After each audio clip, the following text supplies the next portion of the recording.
Hello, this is the LEGO Creator Lighthouse Point set, and it is a 3-in-1, so in this one video I will be showing you 3 official builds. This one here is called Boathouse, or I guess you could call it Houseboat. It's the smallest and least parts intensive, and it's definitely the least attractive, the least good looking of all of them. I guess that's why it's build number 3 and not number 1. It does come with its own lighthouse though, or little light signal, which has a light brick in it, and you push the button and light comes out from one side. Nice and bright. I like those light bricks, but you know, it's just a little thing on the side, which is cool. The general idea with a houseboat is that it doesn't move very much. It's mostly a house that floats, usually built on a barge base or something like that. So it's not supposed to look sleek. It's not supposed to look fast. They don't even have to have motors on them. Sometimes people will add an outboard on at some point, but most of the time they'll just be towed around, or they won't move at all throughout their entire life. When you look at this from this lower angle like this, it makes a lot more sense. You're not able to open up the roof on it. The roof does not come off. It's not designed to come off whatsoever.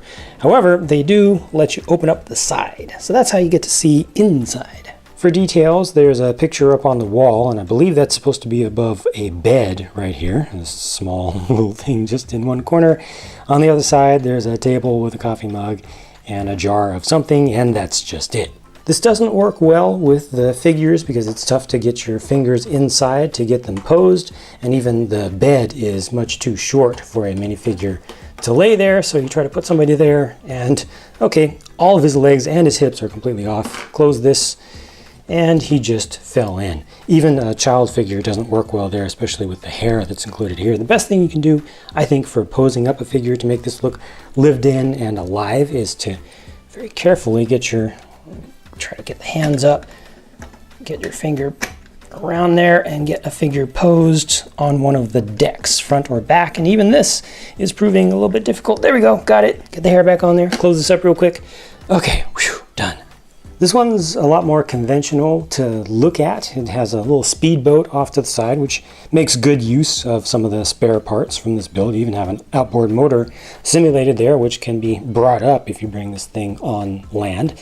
Even has a little bit of simulation for the console in the front of the thing for driving around and seeing what's going on. So that's cool. And then this is just a small house that's elevated up a little bit. Got a little bit of a pier here on the side, which looks nice. This does have the light brick also integrated into it. You can push from the back, from the other side, to get that to turn on. So it's just a light for the porch, basically. You know, it's just a little lamp on the front. It does have some windows around the side. You know, this isn't the most clean looking thing, but it's not bad. You know, at least the colors are kind of kept together. Got a little bit of texture on the back here, just making good use of the parts, and I think that looks fine. Nice big, almost bay style window, except there's no framing whatsoever, and there's a plant inside of there. And this one is also able to open up. I really like the shore around here, but this is able to open up right here, which shows you some nice interior detail. See, there's that same picture up on the wall, but there's also a fireplace with some fire and some firewood off to the side. Got the whole chimney stack going up, and on the other side, a little bit more of a proper table and space to put a couple coffee mugs there, and even some kind of interior lighting, like a sconce almost looks like on the side there, so that's cool. I also appreciate the use of these window frames to help hold the whole thing up. This is just well done with the parts and with the look, you know. This could actually be sold as just a smaller creator set, I feel. Last up, here's the big one, and I need to address the 800-pound orca in the room. This is another assembly that I feel is good enough to be sold just by itself. This is pretty perfect. Maybe the dorsal fin is a little bit tall, but oh well, not a big deal.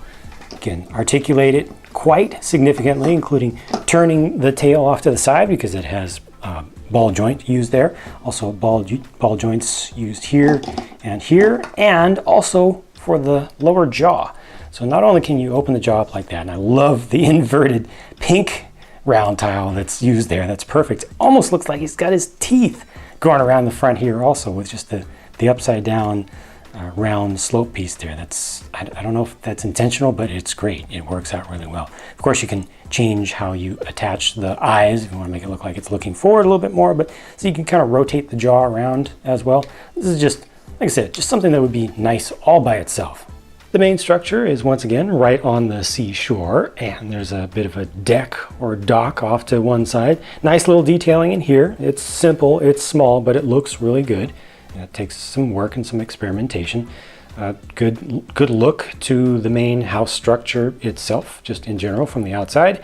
And there are a couple of these seagull builds. So one of them's on top of the house right now, and the other one's all the way up here at the very tippy top of the lighthouse structure itself. The lighthouse does light up, of course. It uses the light brick in there, and that's here. Lights up nice and tall. Creates a really good scene. This is not a perfectly round structure. I would love if it was perfectly round, but I'm perfectly fine with it not being perfectly round because you're able to get these windows in there and a little bit of texture on the side for where some of the paint has started to fall off. It's actually a little bit of a modular build here with each of these colored sections because they use tiles in between, and the tiles that have just a couple of studs on them, so you can actually take this off at any point and you can put a small figure in there. These actually have plates on the bases of them, so there's not a whole lot of space you can use in there. I think an adult figure can sit down inside of there, but not a lot of usable space, but it is kind of a cool, fun build there. And coming around the back, more shore structure, and this has more foliage with a little bit of grassy area back here. It's just a backyard, or is this actually the front? You can kind of choose. I guess you could see this being as more of the front, but good little bit of detail, and once again, a fireplace, and this time it's a fire pit on the outside. You can open this up. Now, when you open it up, before I show you the interior, it kind of looks good on display like this as well. It's a way to see the entire set in somewhat of a larger way. If you're only ever going to see it from one side, this is nice. Rather than just opening it up all the way, having a little bit of angle to it, I think gives it a little extra personality and life. On the inside, there's not a lot to see. It's much better looking from the outside for sure, but just again, another table. That same picture up on the wall, of course, another table off to the corner. That's a good use of that small space. And then there's a sextant that's up on the wall over here. The only thing that I don't like about the look of this from the outside, especially from this side, which is mostly good looking, is just how far the activator for the light sticks out. That could have been a smaller piece for sure. It's sticking out almost one length or one width longer than it really needs to.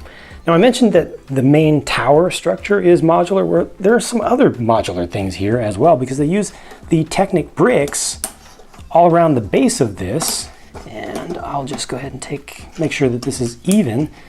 All this pulls off, so you can actually attach this in different places. So if I want to put this over on this side, now I can do that. I can actually bring this up.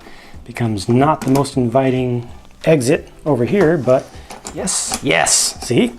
Can do that. So kind of a modular build to the base here. This part here is also attached in that way, so you can do some things with kind of the leftover, and this back here is also attached in that way. So if I wanted to bring this around to this side right here, yes, that's what I wanted. So there you go. Just completely changed the configuration of this thing. The only one thing that's not nice about all that is that this becomes kind of flimsy looking and feeling from the outside. This is just part of the modularity of the build there, but the base, things don't really connect together that well. It's not a big deal, just a little subjective feel thing.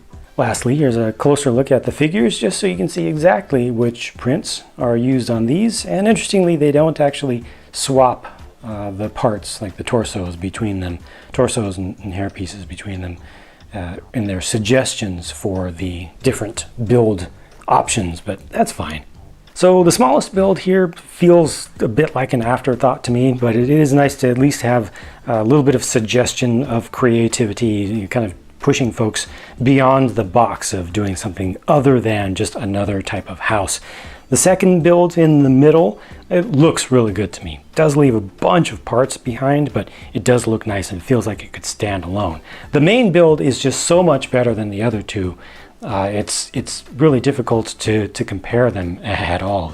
The main build is obviously the one that you want to go for, and you can easily customize from there just by moving things around on the outside. That's a really nice idea. Not the first time that they've done something like that, and I hope that they will continue to try to do things like that, because it's really convenient to do just minor reconfigurations. I did notice that the price to part ratio is surprisingly high for a creator set. Prices of a lot of things have gone up, but creator has remained a pretty good value in general. This one is creeping up there. This one's in the middle to high range for what you would expect for a city set. So that's a little bit unexpected for me.